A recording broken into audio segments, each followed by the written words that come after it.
You're listening to Montreal Now with Aaron Rand and Natasha Hall on CJAD 800. So Natasha is off this week. James Mennie is standing by. He's over at the Montreal Gazette. Jim, FaceTime for nurses in the province with the government. You're asking the question, can teachers expect the same? Just FaceTime's not a whole lot other than, come on in, and then nothing ever seems to get done anyway. So how much or how important is that? Well, it's very interesting insofar that when we look at the result of today's meeting between the executive of the FIC, which is the province's largest nursing union, Treasury Board President Sonia Lebel, and Premier Francois Legault, you kind of figure the expectation is going to be pretty high. And first of all, why are they meeting with the nurses and not with the teachers who the same day are saying that we are facing a crisis in our profession? But listen, don't everyone freak out over this, because in the end, Maître Labelle came out and said, you know what, we are going to accelerate the rhythm, the frequency of negotiation sessions. We want to get this contract settled, which of course is a not so subtle insult to the intelligence of anyone who's been following this. The government has been dragging its heels. The FIC, the union, have been calling for negotiation sessions throughout the summer. They were lucky to get maybe one a week, and now all of a sudden that's going to accelerate. And I guess the idea being, this seems to be the Legault government's idea of negotiating with public sector unions. You keep dithering around, and then all of a sudden you try and get them to stampede like a herd of cattle. And you'll say, listen, it's essential that this is done. Healthcare is in crisis, whatever, blah, blah. And this gives, of course, Francois Legault his favorite line, which is, if this doesn't work, it's somebody else's fault. Even though, as I say, and this is a matter of record, the unions have been calling all summer long for more meetings. They never got them. And Maître Labelle, up until today, did not seem too concerned about the frequency of negotiation sessions. So we'll see where that's going to go, but don't be surprised if in maybe 2 weeks' time, especially when attention is being refocused on Bill 15, which is the so-called reform of the Quebec healthcare system, you're going to see either the government or some leakers inside the government say, oh, well, the unions aren't budging as terrible, and the whole system is going to crash. And here we are once again in a crisis, and it's all the union's fault. As I say, it's insulting for the government to come out and sort of like do this Punch and Judy show and say, well, this is what this is how we're trying to do it. And yes, we're taking it seriously. No, you are not. And my question, however, still remains, Aaron, which is, it's really swell for Francois Legault to sit down with the nursing union. There's more than one teachers union in this province, but the fact is, I thought this was supposed to be the education government.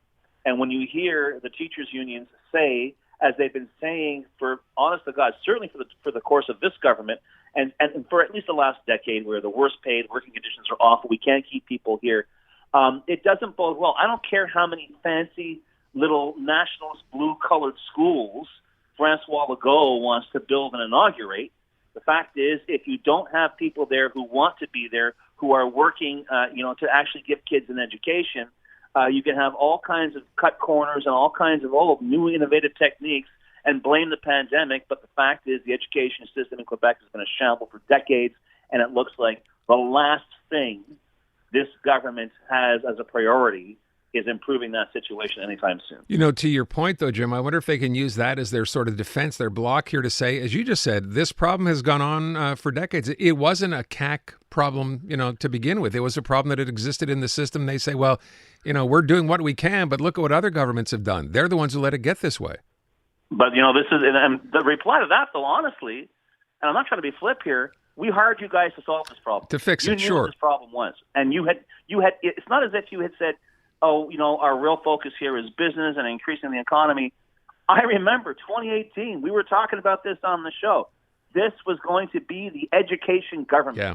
This was going to be the big priority because, and as we are repeating now, previous governments had given this issue the scant attention, none of the attention that it deserves. Well, here we are, halfway through this government's second term, and things have never been worse. And, that they finally managed to begin, entry salaries for Quebec teachers from a pittance to a semi-pittance It hasn't really, convinced anyone to come back. We mentioned last week as well how they were trying to recruit teachers with a $12,000 bounty. If you're a retired teacher, come back, keep your pension, we'll pay you, and we'll give you $12,000 off the top. They want to fill 8,000 jobs. They attracted less than 100 applicants. I don't know. I wonder at some point, Jim, as you said, and I agree in your timeline of how these negotiations are going to play out, and eventually they turn on the union to say, well, it's not our fault because that's what this government does. Yeah. But, come beginning of another school year and something happens in schools. I mean, during the pandemic, it was, okay, we're not testing in schools. We managed to get through that. Now, if there aren't going to be teachers in schools, you have to wonder at what point parents are going to rebel enough to say, hey, you better do something. And of course, the problem is it's not an election year, but you wonder if the opposition will sort of seize on this and say, hey, as you just said, you elected this government to fix this and look what's happening. Well, the other issue I think that we're going to see surfacing sooner rather than later, and it was touched upon last year, but not greatly in depth. It was considered an issue between the economic outlook in Quebec, between the challenges that Quebec families are facing economically. Don't be surprised if all of a sudden you start hearing about the dropout rate going up again. Because there are going to be kids in like mid-high school. Yes, I know Jean Boulet, our labor minister, had all these child labor laws put into place, and you can't work more than X number of hours. I have a sneaking suspicion there's a lot of people and a lot of employers who will turn around and say, you know what, the hell with that, because it's great to sit in your office in Quebec City with all these theoreticals, but the fact is people need money, we need labor, and you're doing nothing to bring those two needs together. And so I'm not saying it's a good idea. I think it's a terrible idea. It's a terrible outcome. But don't be surprised if even 6 months from now, you're going to see a lot of people saying, that dropout rate's pretty high, or, a lot of kids aren't showing up for class. I guarantee it. Jim, let's move on from that. And I'm a little confused here. So there's a new survey that apparently shows Quebecers deeply held, love affair with fossil fuel. I thought it was exactly the opposite, or am I missing something here? No, that's what Francois Legault would like you to believe when he shoots off his mouth about dirty Western oil. Right. In fact, the only reason I mention this on the show today is that this is the Montreal Economic Institute. People who know who they are know that it's a right-of-center think tank. And there was a survey that was a national survey conducted by Ipsos. The reason I mention it is this poll they do every year, and this poll, the findings are always the same. 51%, 54%, a majority of Quebecers believe that Quebec should be developing its either, getting oil from out west than any place else, or should be developing their own natural resources. And of course, this is an anathema to all the environmental groups and the environmental stalwarts who are saying, no, this is not Quebec, or this is not our values. And as I say, Francois Legault, with his really stupidly uttered, we don't want, Alberta's dirty energy. And yet here he is presiding over a province where I think more people have cars than homes. But that to one side. So, this is the thing. There's always been, according to these surveys, and, I'd say, it could vary, it could shift. But the fact is, this has been a pretty constant number. Slightly over the majority of Quebecers believe we should be producing our own oil. They believe that we should be, if we're going to use oil, let's use oil from out west, i.e., I guess we're going to have to build a pipeline.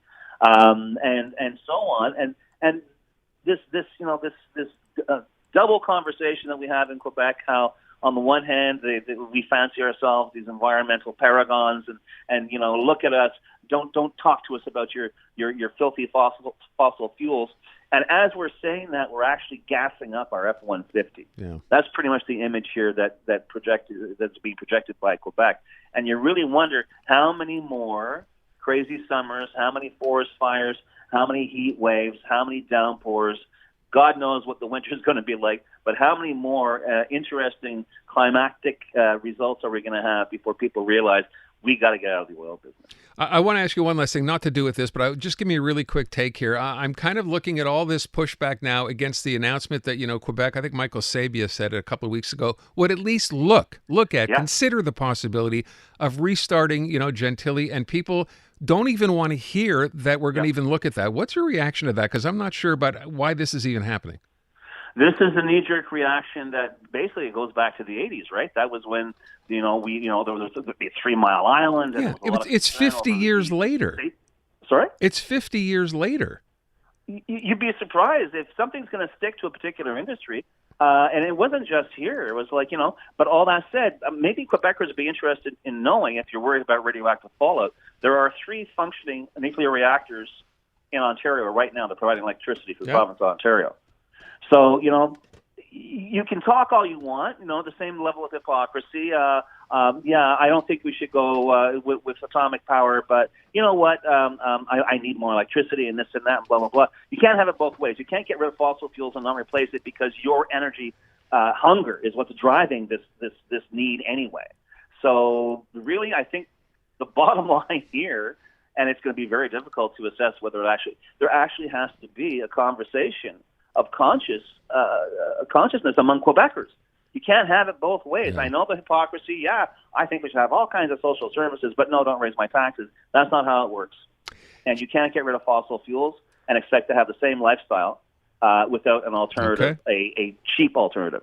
James Mennie at the Montreal Gazette. Thank you, Jim. Adamant.